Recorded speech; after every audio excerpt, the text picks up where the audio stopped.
et sa astud sinna muutuse jõkke.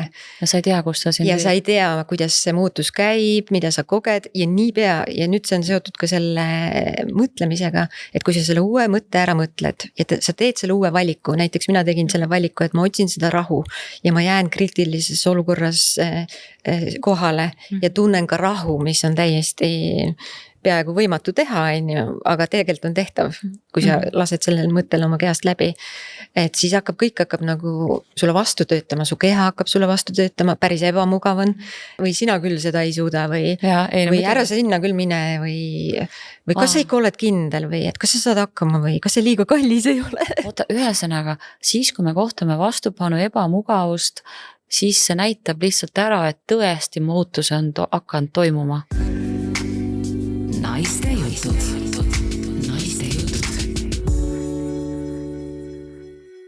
Armsad naistejuttude sõbrad, täna me räägime muutustest. Muutumiste juures on kõige levinum see arvamus, et muudan, aga midagi ei muutu. Kõik läheb vanamoodi edasi. Muudame ennast, muudame suhteid, muudame tööd, aga ei õnnestu. Ja sellel on konkreetsed põhjused, miks mõnikord see ei õnnestu, aga väga võimalik on ka õnnestuda. Ja see on saade, sõbrad, mida teie küsisite, ehk saate, mida teie tahate, nagu ikka naistejuttudes. Mina on jätkuvalt Kristiina Roodes ja mul on külas üks ülilahe naine, kes seda teemat väga hästi tunneb, on just ise hiljuti proovinud ja keda teie soovisite veel kuulata. Tere tulemast, NLP treener Birgit Kermes. Tere! Ja sina oled Eestis selle ala kõige kõvem tegija, kellelgi ei ole nii kõva kvalifikatsiooni. Jah, mina olen tõesti NLP treener ja ma olen siis õppinud USA-s, ehk siis NLP üks elav suurkuju Robert Ilts on mind isiklikult diplomeerinud ja kui ta mind diplomeeris, siis ta ütles, et nüüd sa oled vaba. Et nüüd sa võid teha mida iganes, et sa ei pea enam jälgima ega treenima nii, nagu teised ütlevad, vaid sa võid ise välja mõelda meetodeid.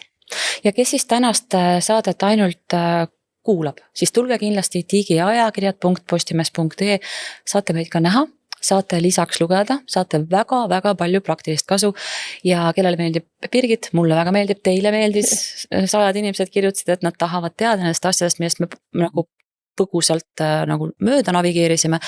Osa 402 on veel Birgitit, magustoiduks, ehk siis teate, eks ju, et see kestab küll tund aega, aga mõnus Birgiti kuulamine ei pea sellega piirduma.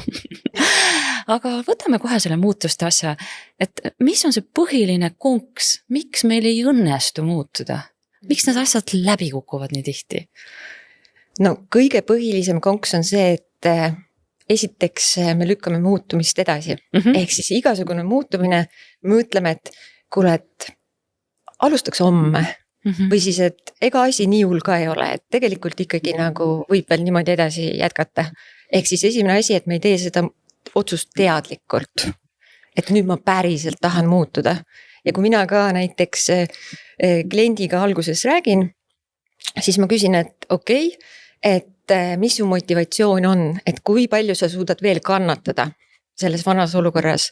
Ja kui see motivatsioon on kuskil, ütleme 10 vähem kui 8, siis need meetodid ei lähe tööle, ehk siis sul on veel võimet kannatada, ehk siis selles vanas olukorras olla ja sa ei olegi tegelikult muutuseks valmis. Ehk siis esimene põhjus see, et me päriselt ei taha, me ei ole otsustanud, meil on veel ruumi.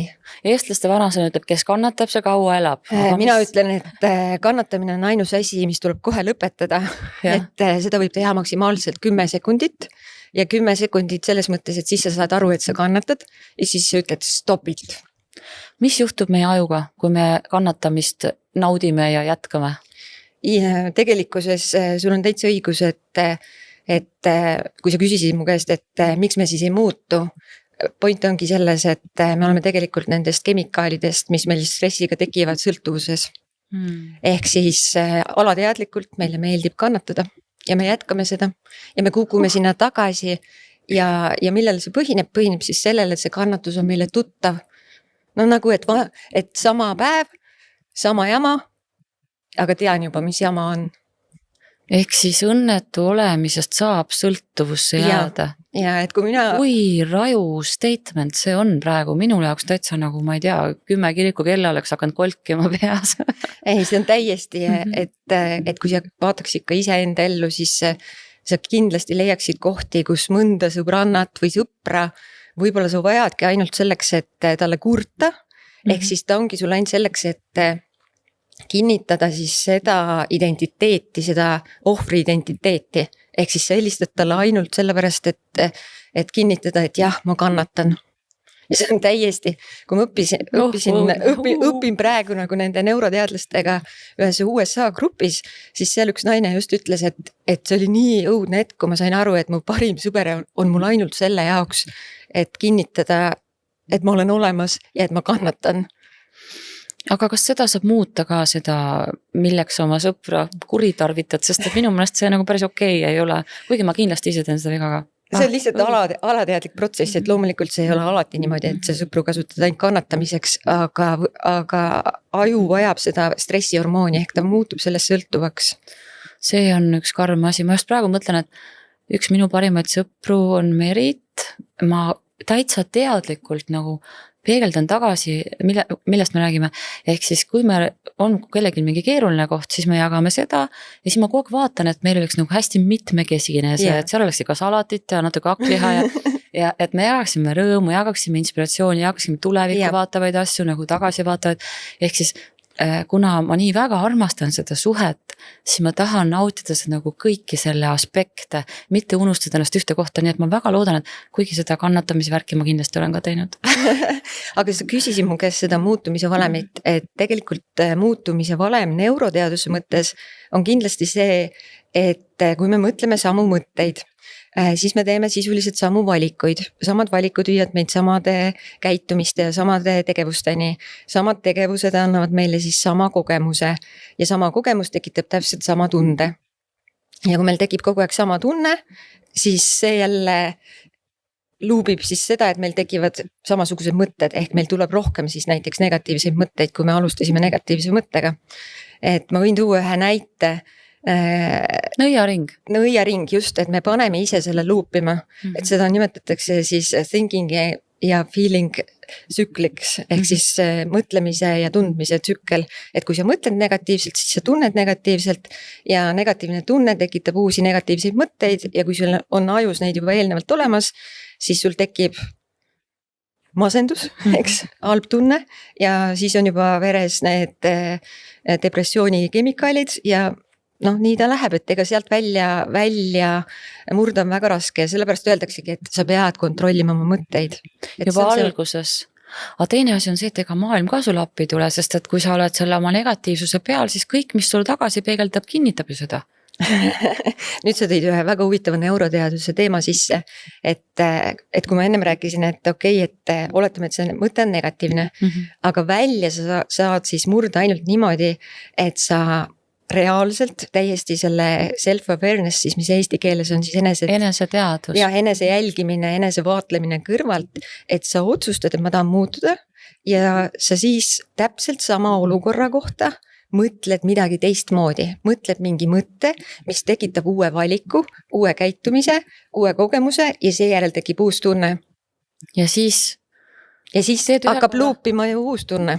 Teed ühe korra rütmi läbi, aga siis aju ütleb, et see stressihormooni värk. Ja siis ta kukub tahaks ikka seda valusat kikki saada. Ja see oli parem, see oli tuttav. Sest see oli tuttav ja siis teed ühe korra läbi ja mõtled, et see mulle ikka ei maitse, ma seda lillkapsast rohkem ei söö ja paned ikka seda püssirohtu uuesti kahe suu poolega. Ma võin tuua ühe näite, kuidas kuna ma praegu ka kogu aeg aktiivselt seda neuroteadusega tegelen ja seda juurde õpin, et kui ma käisin USA-s neurotreenerite kursusel, et siis ma töötasin ühe sellise tundega nagu väsimus, selleks ma tundsin, et ma olen kogu aeg hästi väsinud ja tunne on siis selle mõtte nagu tagajärg, eks. Et kui ma küsin, et okei, milliseid tundeid sa rohkem ei taha tunda oma elus, et siis on midagi negatiivset, mida sa ei taha. Minul oli siis väsimus. Ja siis ma hakkasin sellega tööle nende meetodite järgi, mida seal pakuti, selle sama tsükli järgi. Ja siis ma jõudsin nagu nii lolli vastuseni, et siis ma veel ise endaga rääkisin, et issand jumal, Birgit, et sa siin treenid teisi ja siis jõuad sellise vastuseni. Aga see vastus oli see, et kuna lõpptulemus oli väsimus ja ma ei tahtnud seda ja ma ei saanud aru, et noh, et inimesed tavaliselt mõtlevad, et ju ma töötasin liiga palju või umbes midagi sellist. aga tegelikkuses, kui ma vastuseni jõudsin, siis see vastus oli see, et hommikul, kui ma istusin autosse, siis ma lasin oma teadvusest läbi sellise mõtte,